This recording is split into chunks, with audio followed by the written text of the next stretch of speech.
Now I invite the distinguished delegate of Sri Lanka, His Excellency Mohan Pieris, Permanent Representative of Sri Lanka to the United Nations. Please, you have the floor, sir. Thank you, Madam Chairman, for giving me the floor.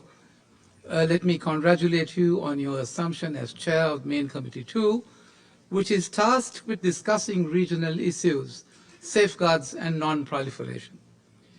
Madam Chair, my delegation aligns itself with the statement delivered by Indonesia on behalf of the non-aligned movement. I wish to make the following points in our national capacity.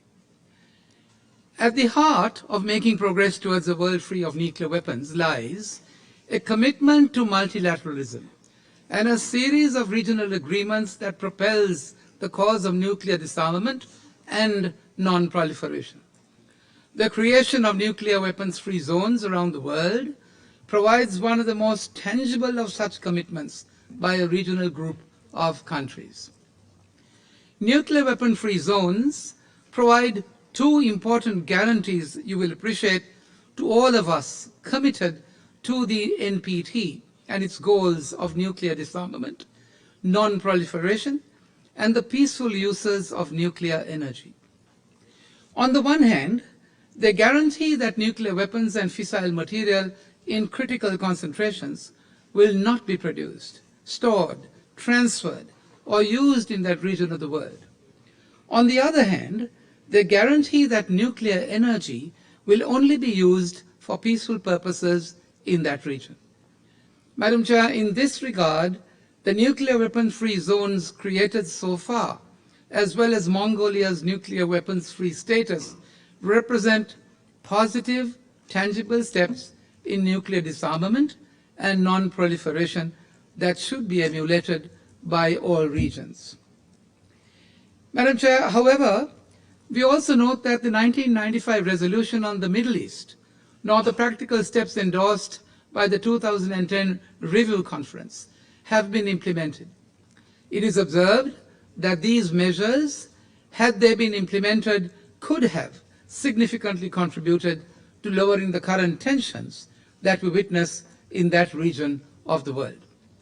Madam Chair, it has been the consistent position of my delegation that nuclear disarmament and the prevention of the horizontal proliferation of nuclear weapons, as well as nuclear weapons sharing by state parties, go hand in hand, and that such sharing of technology and know-how in the context of military alliances is repugnant to the letter and spirit of the treaty.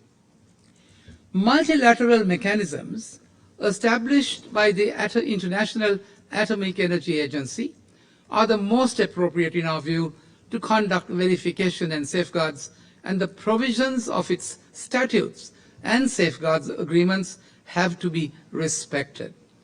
Nuclear weapon states should accept the full scope of its safeguards in order to ensure full compliance of their obligations under Article 1 of the treaty. Madam Chair, the need of the hour, therefore, is a paradigm shift from our current framework of thinking. We cannot any longer be accommodating compromises that create zones of comfort for the benefit of a few at the detriment of a larger global community, entitled to the guarantee of a life of peace and dignity as members of the human family.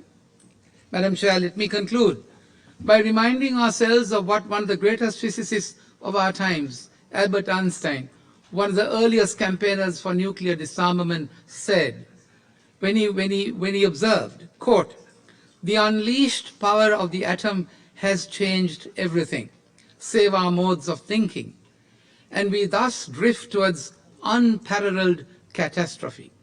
We cannot solve our problems with the same thinking we used when we created them," close quotes.